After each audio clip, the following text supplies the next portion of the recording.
Tomorrow's a mystery. But today lived well makes every yesterday but a dream, and tomorrow a vision that'll come true in your life. Say it again. Amen. That's true. Now see, the reality of this thing is we can only keep what serenity we have by being serene with another person, which we're going to cut a little deeper. We come to this retreat and we bring our 5th steps. Yes, we do.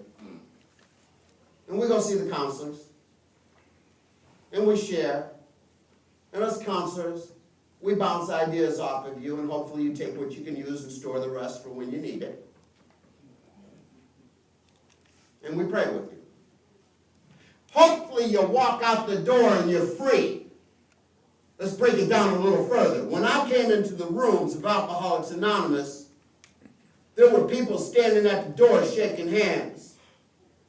And if there wasn't, they told me I was up there shaking hands. You're shaking hands on Thursday, greeting people. And they said, next week you're going to make coffee. Then you're going to come and you're going to stay after the group and put things. Matter of fact, come early, set up, make coffee, and stay after and put things away. Why? You're going to be a part of. I'm talking about the solution. I'm talking about what the book says. That's what they told me. I personally don't see that at a lot of meetings anymore. And I'm not pointing you out. You know. You know. I don't see a lot of people reaching out to newcomers anymore. I don't see it. I only have one question. Why? You don't have to answer that. Answer that for yourself. When I came here, there were something we'll call the 4 absolutes. That's what Bill Wilson called them. Okay, and the 4 absolutes were real simple. Honesty, unselfishness, love, and purity. They're summarized for you up there. Because I'm not going to go through them all. You can Google them, get the same summary, and get more in depth with them. I highly suggest that you read them. Because if you know anything about the 1st edition, the 2nd edition, the 3rd edition, the preface, the Jack Alexander article, before 1939, they didn't have a big book. Bill Wilson and Dr. Bob and Henrietta Seiberling, I always pronounce that. They read a book that I have at home myself, My Utmost for His Highest. Yep. That's what they read. They had another book that in many churches you'll see on the way in and way out. It's called The Upper Room. They had a book that's in the good book called the Book of James. Now, the Book of James, if you read it, which is just 5 little chapters, you will be able to identify, because many of it is reworded in our 12 steps. This book, I'm getting ready to hold up and show you. You can order it online. Tom may be able to get it for you. It's by one of us, Dick B. It's called The Good Book and the Big Book. It's called The Good Book and the Big Book. And you can bounce ideas back and forth to see where our forefathers got this message that we carry today. Furthermore, the point I'm trying to make, because it's a spiritual retreat, I'm just going to put it out there. Where there's no God, there's no real sobriety.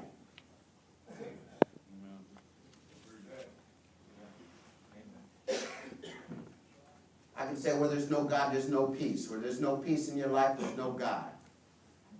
But if you come in here and you surrender and you admit and accept that you have a problem with drink in hand, drug, or whatever the issue is, right? And you keep coming, you come to a point where you believe that there's something in these rooms that's good, and we keep coming back, right? we come to believe that a power greater than ourselves can bring us back to what we once were. I don't know, I never was a good guy. Well, I'm sorry you perceive yourself that way. But my book, which comes from the good book, tells me that I was created in his image, right? And that I come from purity. And that I come as a child of God. And the big book says we are all children of God, and we all have the right to be here. So when I complain about you, or I complain about me, I'm complaining about God's handiwork. That's what the book says, and I believe it. I told you a little bit ago, I do not like religion. The reason I study it is because when I bump into my brothers and sisters in the street, I don't want to judge them. I'll get a resentment. As a matter of fact, the Jehovah's Witness and the Church of the Latter-day Saints don't come to my house no more. Because they know I'm going to offer them some coffee. I have their book. I'm going to show them what they want to tell me, and I'm going to show them the truth. And we'll sit out there and have deep conversation. They want to argue back and forth with me and go get their forefathers and bring them back. And that's cool. And we'll do that because that's just the type of person I am. I'll put a pot of coffee on. Come join me. We'll fellowship. Okay? And my Muslim brothers, and I did some time and everything, and I meet them, and I have some friends that did study from the Nation of Islam, and they're Muslims. And so, you know, Allah, which is another name for God, and another language. We will die for Allah. You know what? That's cool, man. I'm not judging you. That's cool. Amen. My God died for me. And he came back to life. And he's here today. Greater he that's in me than he's in the world. And no weapon formed against me will prosper. Because I have God in my life. And many people go, well, how did you get God in your life? I'm going to tell you a story. I grew up, I went to Our Lady of Perpetual Revenge. That'd be the Catholic parochial school. Yes, I did.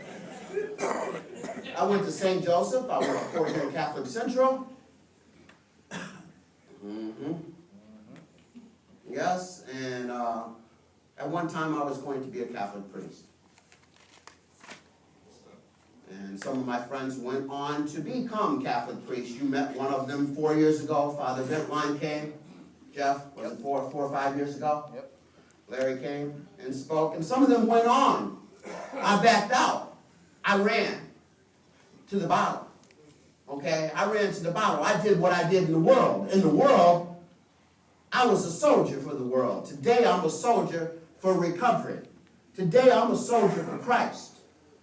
Today, I want to win souls. Today, I want to help people take a look at themselves and stay clean and sober.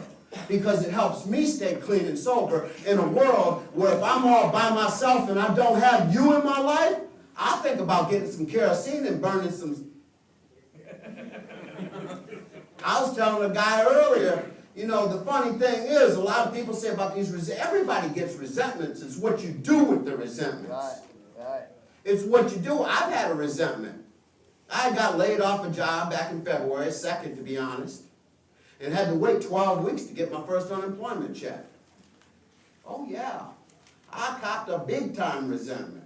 I wanted to burn Pontiac down.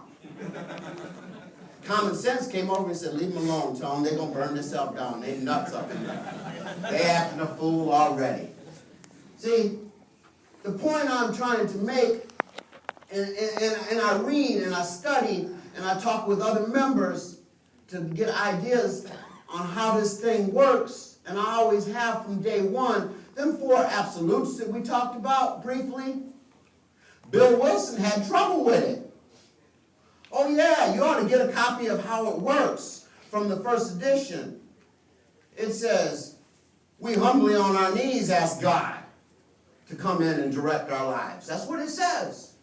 Oh yes, it does. Then they gave him trouble on the 4 absolutes about purity, love, unselfishness, and honesty. Oh, no. So he got them back.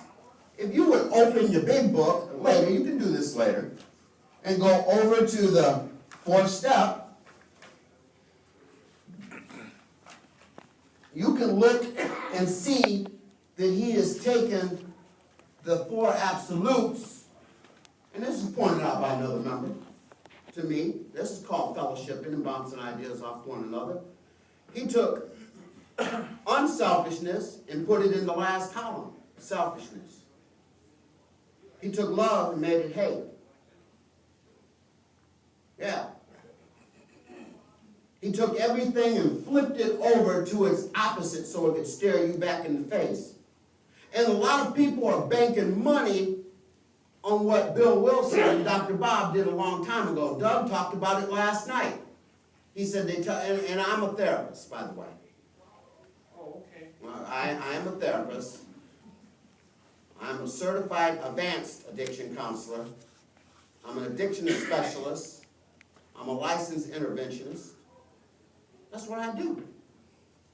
But that's because society wanted me to have those credentials. But I know the truth. You can have more credentials than a box of Cracker Jacks and be dumb as a box of Cracker Jacks. Have more degrees than thermometer and still can't carry the message right. That's right. So people ask me, well, how do you do it? You got to get back to the basics. And the basics is show up, shut up, and grow up.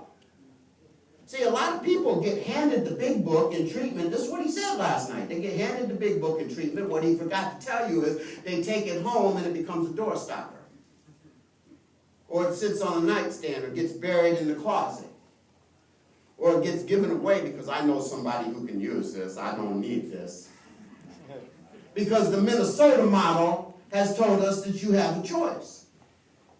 And then we keep seeing the repeats. One of my favorite movies, next to Days of Wine and Roses, both versions. I like the one with Cliff Robinson a little bit better than I do the one with Jack Lemmon because he did an open talk in it. One of my favorite movies is The Lost Weekend with Ray Milland, black and white movie. The book's even better. You know, they didn't have treatment centers. They had insane asylums, nut houses. And you go and dry out. It's true. I'm not making this up. This is true. Read it. It's in your history. And they go dry out, and what would happen is after they get sobered up a couple days and they had to let them out, see you next time. We'll see you next time. Nice to see you again, Ed. We'll see you the next time. They do that. See, so the alcoholic feels like, I don't have nothing to do but go back and drink because I don't know no better. Stay with me. Right? So they're taught that. So today they tell them, oh, you got a choice. And they tell them, well, keep coming back. Keep coming back. Keep coming back. Keep coming back. Keep coming back. I remember when I heard that the first time, it's like, why? Because we love you. You don't even know me. Oh, we know you. No, you don't. They said, and we're going to love you until you love yourself. These are what the good old timers did, right? And they show up and drive you to meetings. And they take you there. And they take the paper that you wanted to get signed for the court, and they hold, oh, you get this back after the meeting. Because they knew if you signed that, they signed that paper and gave it to you, they gave me that paper before the meeting was over. There's an ABC right across the street. I'm out of here, right? So there's a little truth in the matter. Yes, we have choices, but it's how it's presented to you. It's how the message is given to you. And I'm going to tell you the truth, having worked in a number of treatment centers for years, by the grace of God, good guys like Ted Church, Jeff J., Bill Choice. I worked at Sacred Heart for 11 years. I've worked at Sheriff House and quite a few others, right? Treatment center can't do nothing for you but get you clean. Right. That's it. They dry you out. If you get the message and you go to a meeting when you leave, if you're connected with a contact, your chances are a little bit better. Other than that, it's the same way. See you next time. Hey, keep your insurance.